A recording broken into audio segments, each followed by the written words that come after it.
Shewu TV. When Jesus follows you everywhere.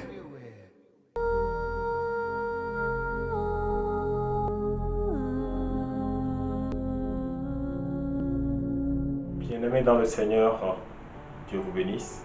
Ce matin, par la grâce de Dieu, nous sommes encore devant nos petits écrans pour écouter ce que le Seigneur a pour nous. Et par la grâce de Dieu, je voudrais juste qu'avant toute chose, que nous nous inclinions dans la prière afin que l'Esprit de Dieu puisse prendre le contrôle des choses. Père, nous voulons te dire merci pour ce moment de partage que tu as encore prévu pour tes enfants.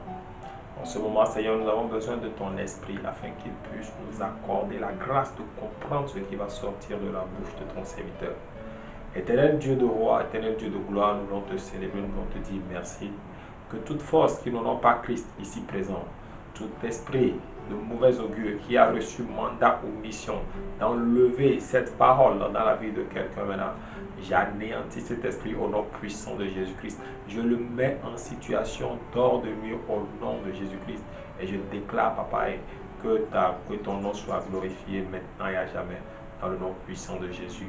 Amen. Bien-aimés dans le Seigneur, ce matin, encore une fois, sois béni par la grâce de Dieu.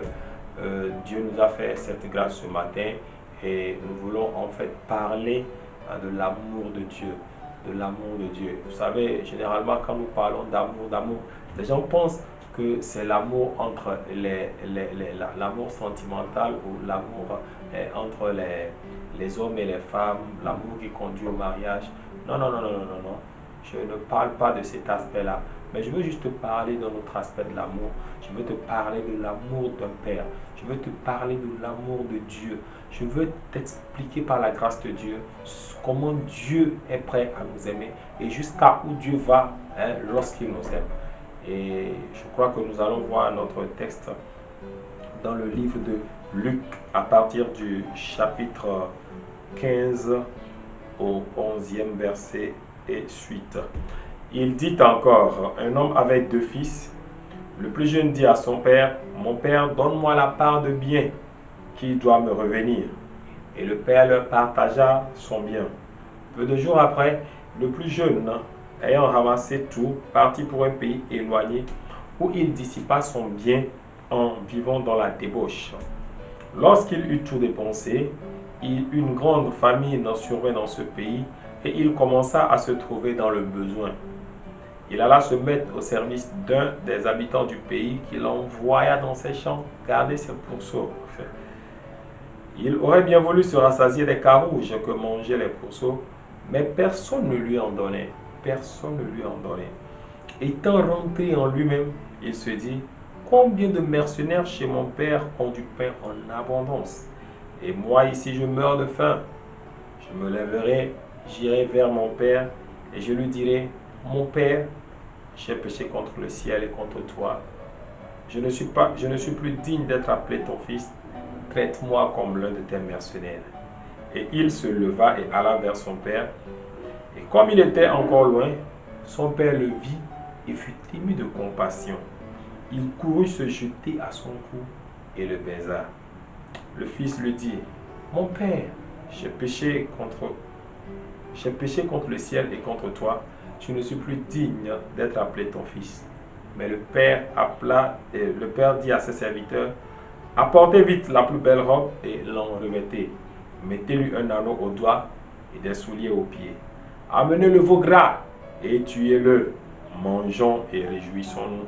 Car mon fils que voici était mort et il est revenu à la vie. Il était perdu et il est retrouvé. Et ils commencèrent à se réjouir. Alléluia. Avant de rentrer dans le vif de ce sujet, j'aimerais en fait illustrer une histoire.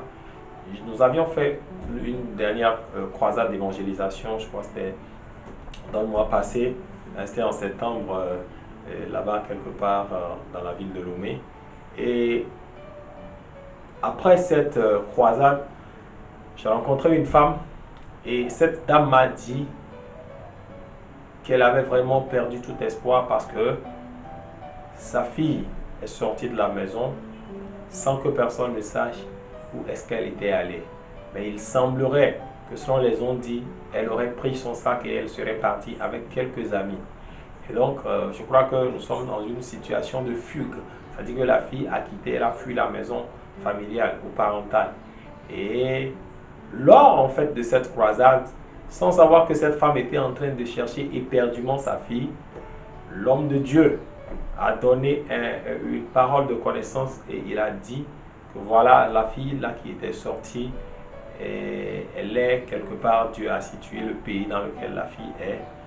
Et à la fin, la maman est venue vers l'homme de Dieu pour lui dire, homme de Dieu, cette histoire-là me concerne.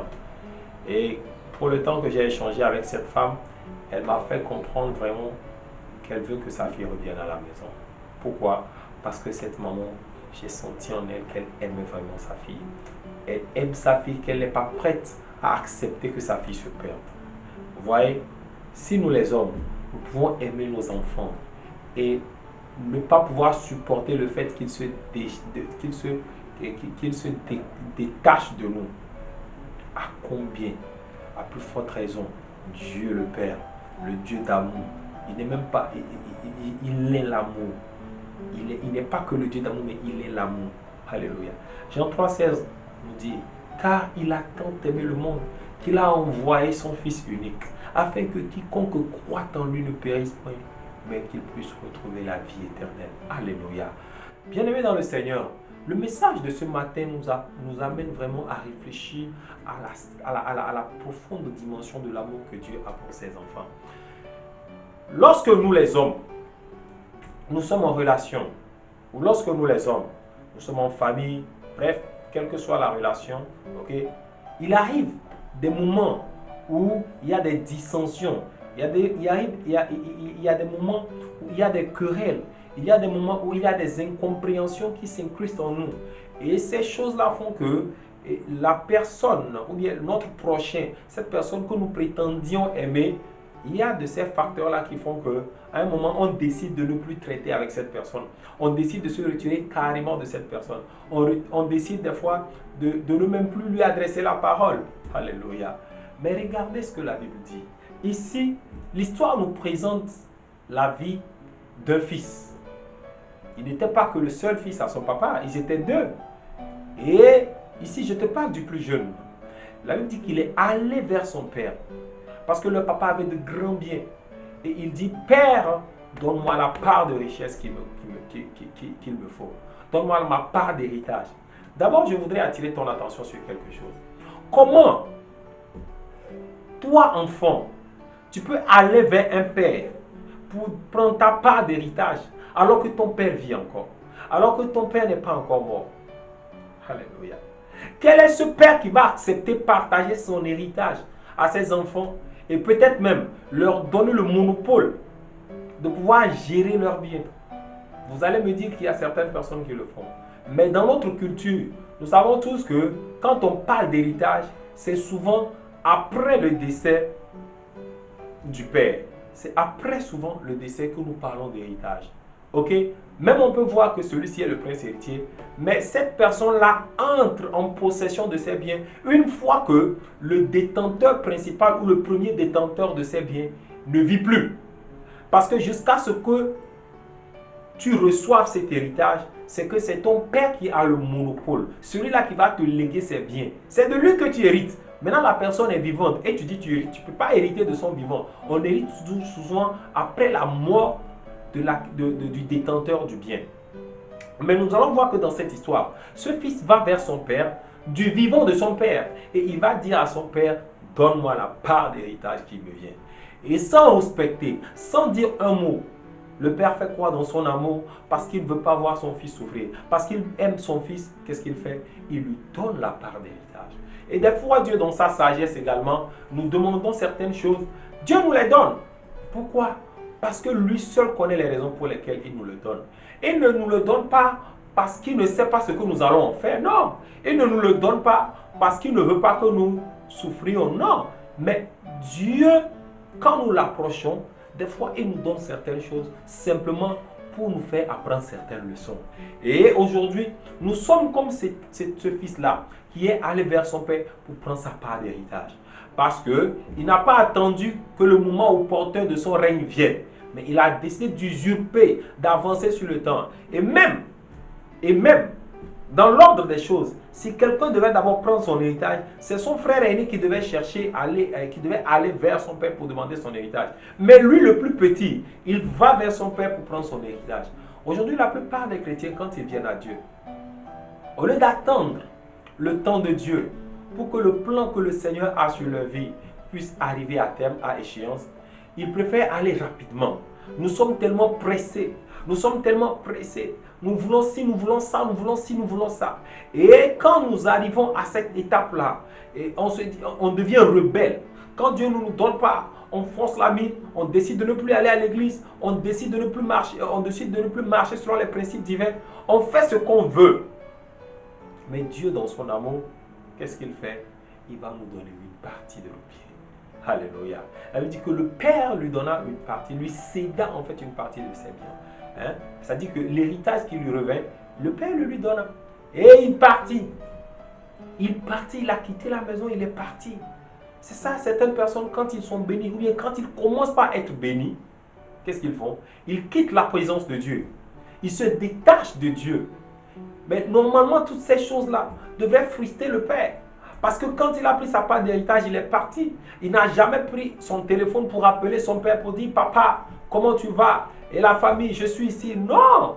Mais quand il est parti dilapider son argent, quand il est parti dilapider cet héritage, ce don, ce talent qu'il avait, quand il est parti le dilapider, la Bible dit il a vécu dans la débauche. Il a vécu quoi? Dans la débauche. Il a vécu d'une manière indécente. Il a fait des choses qui ne sont pas catholiques, comme ce que nous avons l'habitude de dire. Et ce fils-là, à un certain moment, la faim est revenue. La faim est revenue. Vous voyez, des fois, quand nous acquérons de petites richesses, nous pensions que c'est nous qui avons le monopole de toutes choses. Nous pensons que c'est de nous qu'il s'agit en fait. C'est-à-dire qu'après le ciel, il n'y a plus personne quoi. Et même certains peuvent être prêts même à usurper la dimension de Dieu. C'est ce que Lucifer a fait quand il a eu un peu de pouvoir. Il a voulu prendre le dessus, on lui a donné un peu la main, il a voulu prendre tout le trône. Alléluia. Et ça ne se passe pas comme ça. Et donc ces attitudes-là devraient normalement frustrer le Père. Et je suis sûr que le Père, au fond de lui, a été un peu frustré. Mais la Bible ici ne nous explique pas ou ne le dit pas. Mais ce que nous allons constater, au-delà de la frustration que le Père avait, il y avait un plus grand amas d'amour, un grand dépôt d'amour. Il y avait ce grand dépôt d'amour qui pouvait parler contre toute voix qui va s'élever contre l'attitude de ce fils-là. C'est normal, dans notre société, les gens auraient condamné cette attitude. Mais dans le cœur du Père, il y avait cet attachement à son fils, il y avait cet amour qui permettait au papa à un moment de dire merde à toute personne qui serait venue en fait mal parler de son fils. Voilà, c'est ce que je veux dire, qui viendrait mal parler de son fils. C'est vrai, l'enfant il a mal fait, mais le père ne serait pas d'accord que quelqu'un vienne lui dire regarde ce que ton fils a fait, que quelqu'un vienne blâmer le fils. Je ne crois pas que le père si il allait accepter. Mais Dieu dans son amour, dans sa grandeur, dans sa toute puissance, dans sa souveraineté, il connaît les choses et il sait les gérer. Alléluia.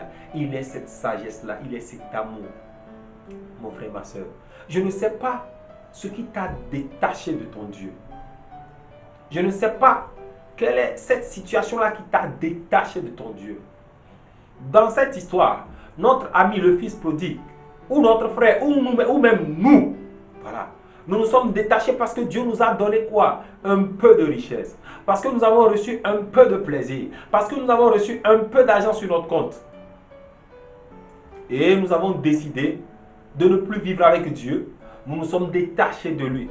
Maintenant, nous le laissons dans sa situation. Et nous aussi, nous voulons aller faire quoi? C'est tout à fait normal de chercher à dominer. Parce que c'est ce que Dieu a mis en nous. Alléluia. Quand tu vas lire Genèse 1, verset 26, tu vas voir le plan de Dieu en créant l'homme. C'était que l'homme vienne dominer. Alléluia. Mais, pas comme nous on veut, mais comme Dieu veut. Et ce fils, il est sorti de la domination du Père. Il est parti, il a quitté quoi? La main puissante de son père. Il a quitté la protection, il a quitté la maison familiale. Il a quitté cette chaleur-là. Et c'est ce que beaucoup de chrétiens font aujourd'hui. C'est ce que beaucoup font aujourd'hui dans l'église. C'est ce que beaucoup font aujourd'hui dans les familles. Ils quittent. Non. Mais la suite, c'est ça qui est plus important. Voici, la Bible dit qu'il est arrivé à un moment où il a eu tellement faim. Waouh! Il a eu quoi? Tellement faim.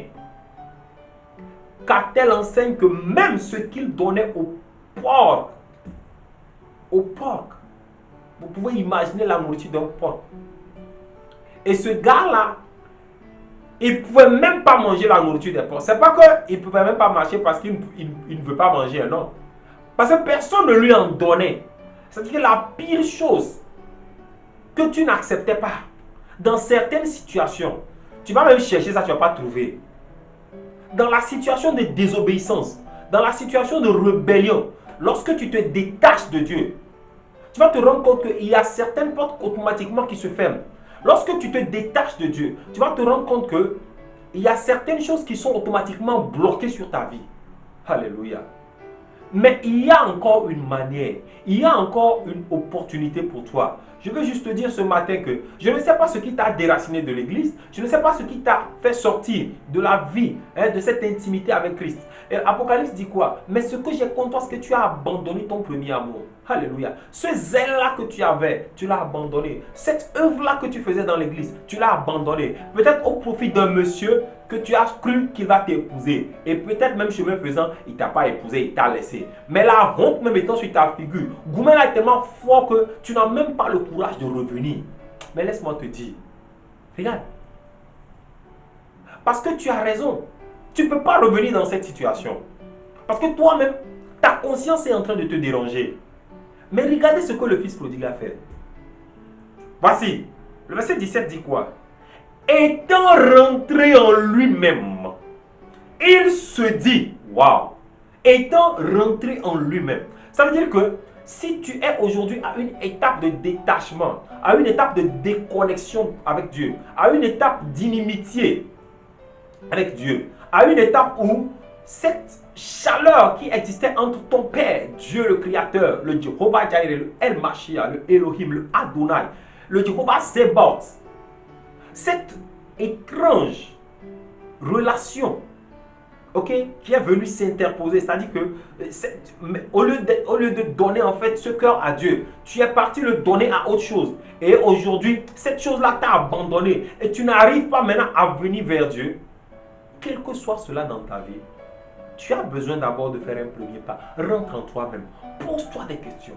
Regarde un peu ton plafond et dis, est-ce que mon papa va me rejeter si je vais? Alléluia. Le fils prodigue a compris que son papa l'a tellement aimé. Regarde tout ce qu'il a vu autour de lui. Ces serviteurs-là qui n'étaient pas les fils de son père. Mais ces gens-là mangeaient à leur faim. Ils avaient leur chambre. Ils étaient bien. Et d'ailleurs, c'est ça même qui a fait qu'eux, ils n'ont pas quitté la cour. Alléluia. Ils étaient à l'aise et ils n'ont pas quitté. Mais lui, le petit, parce qu'il y avait l'orgueil qui est venu, parce qu'à un certain moment, l'ego a commencé par prendre le dessus, il a décidé de quitter. Alléluia. Aujourd'hui, tu as quitté l'église. À toi que je parle. Tu as quitté l'église.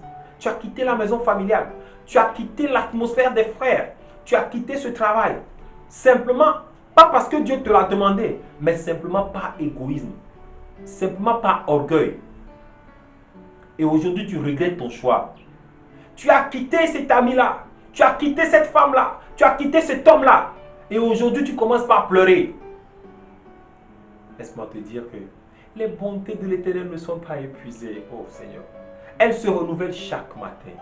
Le fils prodigue savait que les bontés de son père ne sont pas épuisées. Il savait que chaque jour, son papa renouvelait sa bonté. Il renouvelait ses bontés. Alors, il a décidé de se lever et d'avancer. Il ne s'est pas assis sur place pour se plaindre. Ah, non. Il a décidé de se lever. Je ne sais pas où est-ce que tu es tombé. Je ne sais même pas de quelle position tu es tombé. Mais je veux juste te dire que Dieu est capable de te récupérer là où tu es. Mais c'est à toi de faire le premier pas. Le fils prodigue a fait le premier pas, c'est à toi de faire le premier pas. Pourquoi? Parce que son amour est plus grand que ta faute. Oh, son amour est plus puissant que l'erreur que tu as commise. Son amour est plus puissant que les fois où tu es tombé. Son amour, sa miséricorde dure à toujours. Elle dure à jamais et elle se renouvelle tout le temps. Laisse-moi te dire que Dieu a encore les bras ouverts. Comme ce père-là qui a ouvert les bras pour accepter son fils. Et dit, waouh, waouh, mon fils est revenu. Peut-être que tu es en train de pleurer, mais Dieu attend seulement que tu fasses le premier pas. Dieu attend que tu fasses le premier pas. Alléluia. Dieu attend que tu fasses quoi? Le premier pas. Mon frère, ma soeur, ton premier pas, c'est d'abord de rentrer en toi et de comprendre ta part d'erreur. Et à partir du moment où tu comprends ta part d'erreur, il faut faire le pas suivant, qui est de quoi? D'aller vers ton Père. D'aller vers cet ami. D'aller vers ce Jésus, d'aller vers ce Saint-Esprit, d'aller vers ce guide, ce maître. Va! Laisse-moi te dire. Vous savez, la Bible dit que ce n'est ni par la force, ce n'est ni par la puissance. Si l'Esprit de Dieu ne bâtit point la maison, c'est en vain que ceux qui bâtissent la bâtissent. Si tu veux faire des démarches sans mettre Dieu au premier plan, tes démarches seront foirées. Oui, tu as péché. Mais le cœur de Dieu est plus grand que ton péché. Ah là là là là. Le cœur de Dieu est plus grand que ton péché. Les gens peut-être t'ont insulté, les gens t'ont accusé de quoi que ce soit. Même ta propre conscience continue pas à t'accuser. Laisse-moi te dire, l'accusation ne vient pas de Dieu. L'accusation vient du diable. Ce n'est pas parce que tu es accusé que Dieu ne t'aime pas. Ce n'est pas parce que tu es accusé que Dieu t'a récusé. Ce n'est pas parce que tu es accusé que Dieu t'abandonne. Non. C'est parce que tu n'as pas encore fait le pas que tu sens qu'il t'abandonne. Fais seulement le pas et tu verras qu'il va accepter de recevoir à bras ouverts. Fais seulement le pas. À l'heure où tu m'écoutes, toi qui es en train de m'écouter, lève-toi et avance. Lève-toi et marche. Toi qui es en train de m'écouter, fais le pas. Dis-toi, aujourd'hui, je ne me tairai point. Aujourd'hui, je vais me lever, je vais avancer. Aujourd'hui, je dois faire ce pas. Ces choses-là qui t'ont retenu captif, cette prison-là dans laquelle tu es resté, tu t'y plais, cette vie de débauche, cette vie de péché, cette vie de soulard dans laquelle tu es. C'est vrai, c'est toi qui étais le chant peut-être de l'église. C'est toi que tout le monde obéissait. C'est toi, quand tu es là, quand tu n'es pas là, c'est difficile pour le pasteur, le prêtre de conduire l'adoration. Mais aujourd'hui, tu es tombé. Tu es tombé. Mon frère, laisse-moi te dire, tomber là, ce n'est qu'un passage. Alléluia. Tomber, ce n'est qu'un passage. C'est parce que tu écoutes les gens que tu crois que c'est fini pour toi. Laisse-moi te dire que en ce moment où la grâce de Dieu est en train d'opérer, Dieu peut encore te faire grâce. Et Dieu veut te faire grâce. Dieu veut te faire grâce. Dieu veut te faire grâce. Et il te fait grâce à travers ce message ce matin. Donc lève-toi. Dis-toi que je vais y aller. Regardez ce que le petit a dit. Je ne suis même plus digne. Verset 18. Je me lèverai, j'irai vers mon père. Je lui dirai, mon père, j'ai péché contre le ciel et contre toi. Waouh. Ça, c'était son plan. Et effectivement, il s'est levé et il est allé. Alléluia. Il se leva et il alla vers son père. Comme il était encore loin, son père le vit et fut ému de compassion. Oh putain. Son père le vit et fut ému de compassion. Mon frère, laisse-moi te dire que si tu ne commences pas par avancer, oh, tu ne pourras pas expérimenter l'amour de Dieu. Tu ne pourras pas expérimenter la compassion de Dieu. La Bible dit que son père le vit de loin. Oh. Son père l'a vu de loin. Il l'a vu de loin. Ça veut dire que quand tu as commencé par te débattre, à chercher à te relever de cette situation, Dieu te voit. Dieu t'a vu. Et qu'est-ce qu'il fait? Il n'attend pas forcément que tu viennes jusqu'à lui, mais il vient te rencontrer. Oh. Il vient te rencontrer. Il vient te rencontrer parce qu'il sait combien tu as soif de sortir de cette situation, de cette ignominie, de cette vie de débauche, de cette vie d'adultère, de cette vie d'infidélité. Pierre était aux côtés de Jésus-Christ. Mais ce monsieur était comme ça. Pierre n'était jamais stable dans ce qu'il faisait. Pierre était l'un des disciples qui était vraiment... Et sa vie était comme ça. Sa vie était comme ça. Sa vie était comme ça. Il n'y avait rien de stable dans la vie de Pierre. Alléluia. Il n'y avait rien de stable dans la vie de Pierre. Mais le jour où la grâce de Dieu l'a localisé, le Seigneur Jésus lui a dit, tu es un roc. Yeah.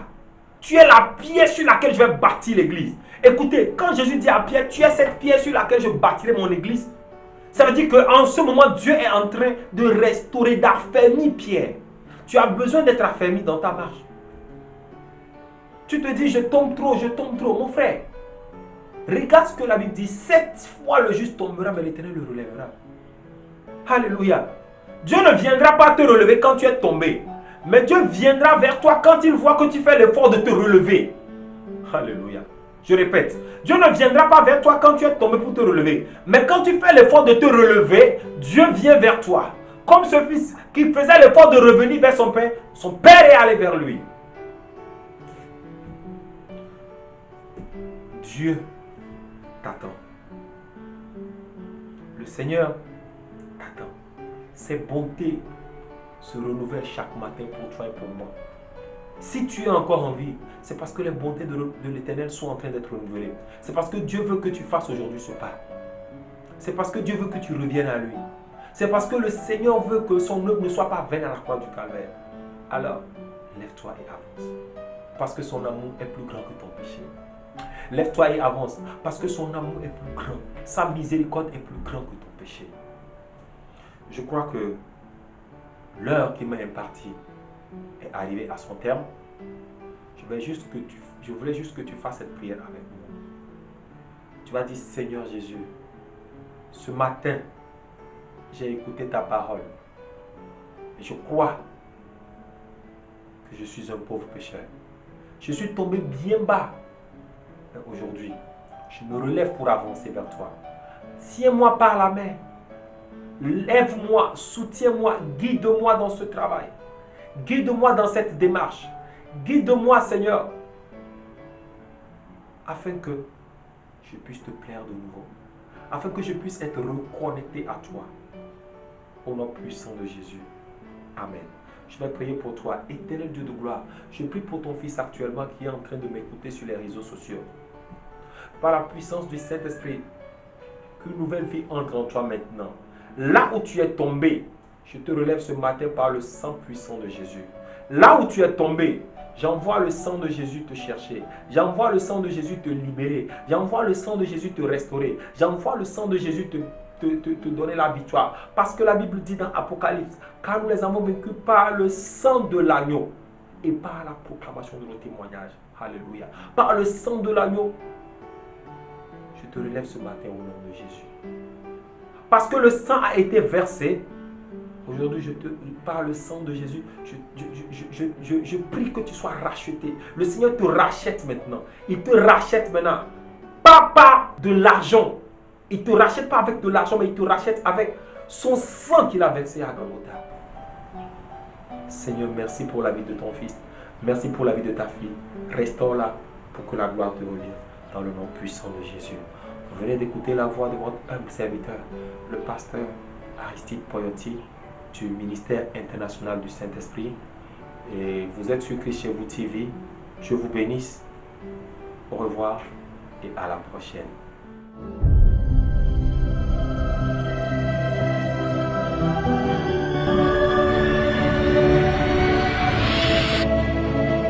Christ chez vous TV. When Jesus follows you everywhere.